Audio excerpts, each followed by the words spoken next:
کیا ہے؟ کسی چیز کا خلاف طبع ظاہر ہو جانا یہ کرامت کہلاتا ہے۔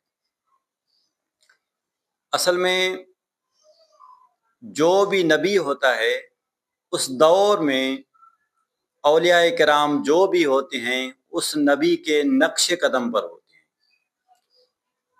اب اس نبی میں جتنی بھی کرامات ہوتی ہیں، جتنے بھی معجزات ہوتے ہیں، اس نبی کے وہ معجزات کرامات کی صورت میں اس دور کے اولیاء میں ظاہر ہوتے ہیں۔ یعنی وہی معجزہ جب ولی میں ظاہر ہوگا تو اس کو ہم کرامت کہیں گے۔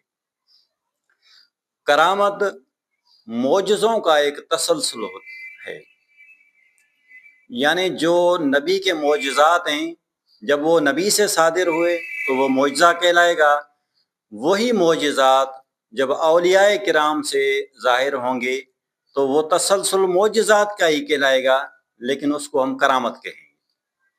اور کرامت کا انکار کفر ہے، جس طرح معجزے کا انکار کفر ہے، بالکل اسی طرح کرامت کا انکار بھی کفر ہے۔